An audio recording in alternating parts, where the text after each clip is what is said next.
So just last week, I drove and reviewed the QX55, which is a sister vehicle to this, the QX50.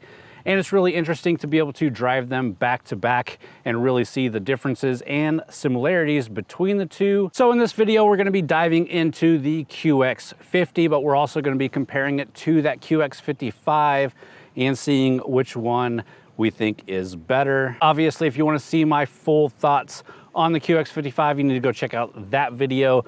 This one, we're gonna be diving into the QX50 for the most part. But let's jump into the review talking about the different trim levels offered here in the QX50. So as far as the trims go, you have a Pure as the bottom, a Luxe, a Sensory, an Essential, and an Autograph. So that's 5 different trim levels, where the QX55 only has 3. All of the trims are offered in both front-wheel drive and all-wheel drive, except for the Autograph, which is only in all-wheel drive. And then again, the QX55, all their trims are only in all-wheel drive. So if you don't care about the all-wheel drive, the QX50 is the only one that you can get in a front-wheel drive option. And of course, the one that we have here is the Essential all-wheel drive. So it's not the top of the line, but it's also not the bottom of the line. It's kind of mid-grade, about where the average consumer will be looking. Both the QX50 and 55 are classified as compact luxury crossover vehicles, which towards the end of this, I'll let you know what some of the competitors are to that. But first, let's talk about the exterior size and design here. All right, and first off, again, this is a compact luxury crossover, so it is a smaller 2-row crossover. If you want something larger, you're going to look at the QX60, which is a 3-row.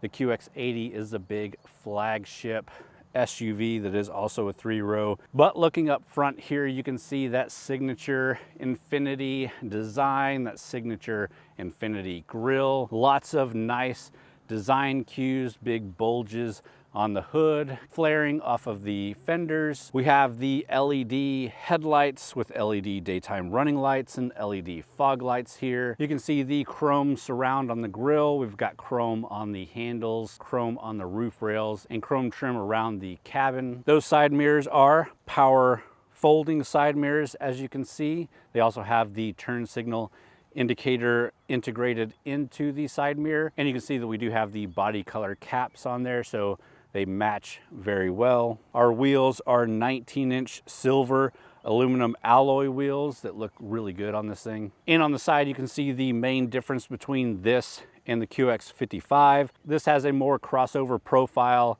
and the QX55 is a more coupe profile. So if you need more room, which we'll talk about in just a second, or you just like that standard crossover look, the QX50 is definitely your option. In the rear, we do have LED taillights. We've got the QX50 badge, the all-wheel drive badge back there. And you do have some dual exhaust pipes coming out, but they are more subdued than those on the QX55.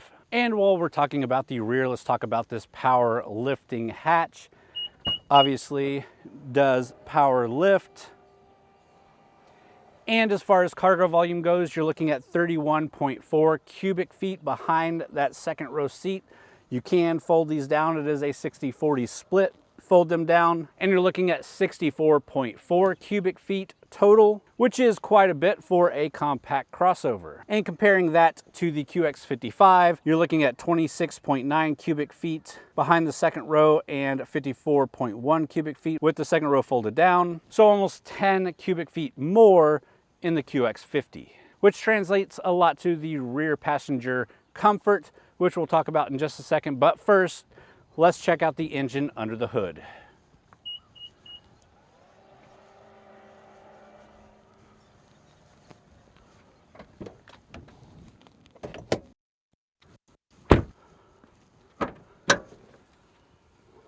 All right, guys, and under the hood, we have the same 2-liter variable compression turbocharged engine pushing 268 horsepower and 280 foot-pounds of torque. It is a really great, really solid engine, just like I said in the QX55 review. Of course, this one's still matched up to that CVT transmission, but I don't mind it as much in this vehicle. We'll talk more about that as we take it for a drive. Let's go ahead and close up the hood, jump in the rear seats, and start talking about the interior.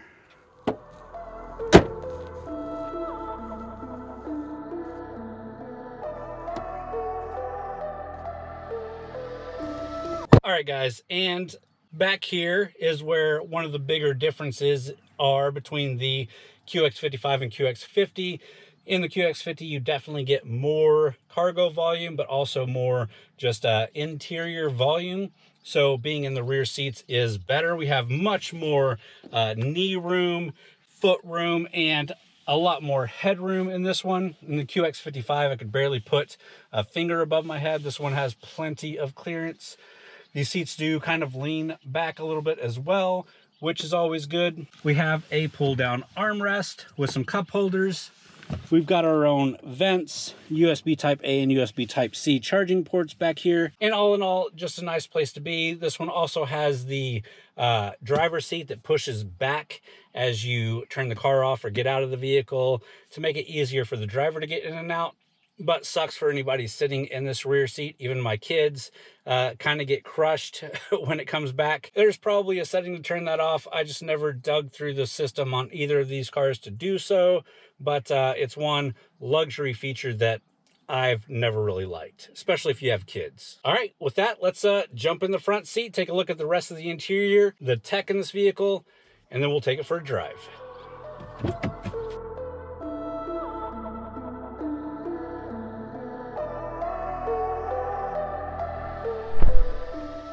All right, guys, we're here in the front seats now, and we are gonna take a look at the interior. We're gonna talk about the similarities with this and the QX55, which there are a lot. And we're gonna just give you a nice walk around of the interior. Then we're gonna take it for a drive, talk about the driving of this vehicle, and we'll wrap it up with some price, competition, and some of my final thoughts there. So stick with us. Let's keep going. All right, and let's start off by kicking it on. It is a push button start. As you see, the chair scoots forward. We do have the dual screen display, which is par for the course for Infiniti. So we have our top screen that has the navigation. Your Apple CarPlay will also be up there. This does have integrated Apple CarPlay with wireless Apple CarPlay and Android Auto. You also got the bottom screen that does pretty much all the other info, including your climate and other audio settings here. You have your physical buttons here for your AC and heat controls, as well as heated seats and cooled seats. And our seats are really nice plush leather seats. The whole interior is this cream leather with black and the bright chrome. We do have the Bose 16 speaker performance series audio system. We have a nice leather steering wheel with controls on it and paddle shifters, which don't make a ton of sense seeing as it's a CVT transmission. Moving down, this control here is for your navigation and your top screen to control it. It is a touch screen, which is nice, but you can also control it down here with this dial. We've got an electronic shifter with our electronic parking brake, our drive mode select. So we have a couple drive modes, including a sport, a personal, a standard, and an eco. And you can see those reflected here in the top screen. We do have USB type A and USB type C charging, and these also interface with the infotainment system. Behind the steering wheel is a digital display in the middle with two analog gauges on the side. Works out well. No head-up display or anything in this vehicle. And then you can see some of the other features here on the side of the steering wheel. We do have that panoramic sunroof, which is nice, with some controls up here, but not a ton else here. And again, it is almost exactly the same as the QX55 that we just drove. Different color scheme, of course, but the setup is pretty much exactly the same. Being in the driver's seat almost feels exactly the same. Even looking over the hood with those bulges, looks exactly the same, but this is a little bit bigger and more geared for cargo and family, while the QX55 is geared for looks and kind of sportiness. And with all that out of the way, let's take it for a drive.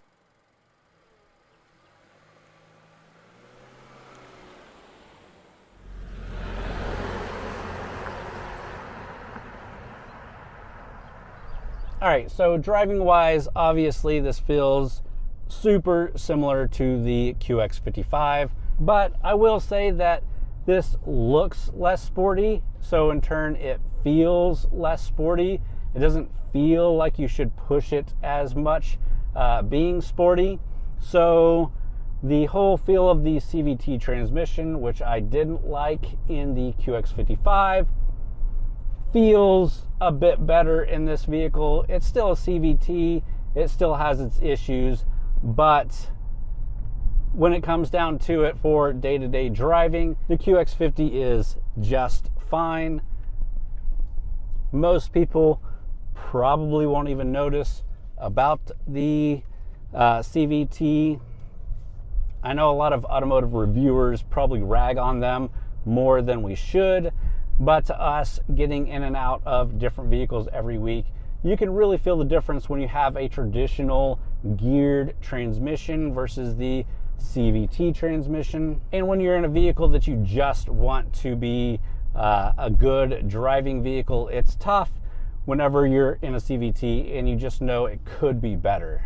So we're not going to do any crazy driving in this. We're not going to do a 0 to 60 in this thing. I don't think it's worth it. It wouldn't be any faster than the QX55, and we did some of that in the QX55. So if you want to see that, you can go over there and check that out. But for a day-to-day driver, this definitely is just a smooth drive. The power delivery is smooth. That 2-liter variable compression turbocharged engine, 268 horsepower. Phenomenal engine, great power. It delivers a lot for this thing. Again, let down a little bit by the CVT, but you're not pushing this thing as hard so you don't notice it. As far as fuel economy goes, you're looking at 22 miles per gallon city, 28 miles per gallon highway, 25 combined. We can flip through our info here on the driver information display and see that we've averaged 22.1 miles per gallon during our total time with this vehicle. And that's pushing it a little bit hard. That's idling a lot for video and photos. So I think that's a reasonable and good number. And I think you could definitely achieve a higher MPG for day-to-day driving than that. That's just what we ended up with for the full week. And just like any other Infiniti, including the QX55, everything is laid out just fine. I've never been a huge fan of the dual screen displays. But once you get used to them, it's fine. You can touch, you can navigate with the wheel. Everything just kind of works, and once you get used to where everything is, it works fine. I do like the single screen. The new one in the new QX60 is really, it's just a better way to do it, I think. But other than that, everything else is really laid out well, easy to touch, easy to figure out. So it's a well thought out vehicle. You do have safety features. The Pro Pilot Assist is in this vehicle, so it can do the lane keeping assist. It does the radar guided cruise control, and it is one of the better systems out there for doing that, especially in a cheaper vehicle, something that's not going to cost you what a Tesla cost you or a BMW cost you, which are really good systems as well, obviously. And again, at the end of the week, I think this is a really good driving vehicle. It's a nice family vehicle. It feels like a family vehicle. And I think it's solid as a small family vehicle. The big difference for me from this and the QX55 driving it is that I want that thing to be more sporty because it looks so good. It's just not more sporty. All right, and with that, let's find a place to pull back over. We'll talk about the price, the competition that's out there that's not the QX55, and then we'll wrap it up with some final thoughts. Let's make that happen. All right, now that we've wrapped up driving it, like I said, it's a good driving vehicle, nice vehicle. You might want to know the price. So the pure, the bottom of the line QX50 starts at $39,150. What we're in right now, the Essential, has a base price of $48,950, and that's pretty much exactly what we're sitting in here, the base with no extra options. So the only difference there is the destination charge. The QX55 that we drove, the Essential, had a total MSRP of $53,425. So you're looking about $5 grand more for the QX55 for getting basically the same setup. If you're looking at some of the competitors, you can look at the Lexus NX, which has a base price of $39,425. The Acura RDX has a base price of $40,600.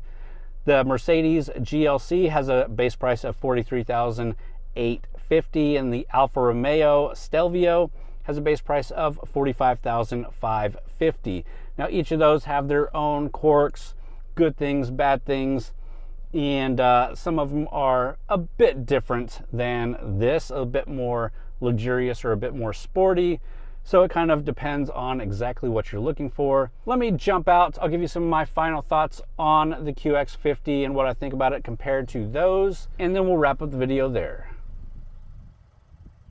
All right, so first off, it's not quite as appealing to me as the QX55, just on a pure visual level. The QX55 with that coupe-like design definitely looks better, looks more sporty, looks more designed for a man, which it is. Interior-wise, they're basically exactly the same from the driver's point of view. Of course, in the rear, like we said, has a lot more headroom. It just feels like it has a lot more volume because it does. So as far as practicality goes, the QX50 is better, especially for families. So if you're looking for a small family crossover to run around town, to do things here and there, you only got one kid, maybe two kids, and you're looking at the QX50, I think it will do just fine. Of course, if you're single and living that single life, I think this is just fine as well.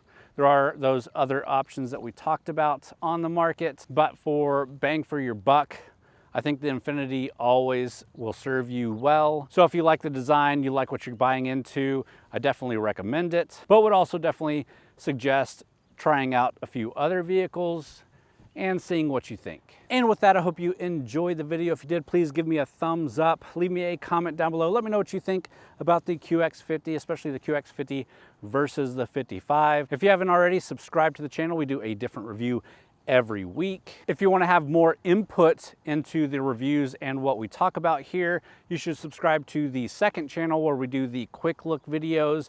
They give you a chance to get some input in before I film these reviews. It's always a fun time over there. Also go check out TXGARAGE.com where we have a lot of different authors writing reviews as well as news and event coverage.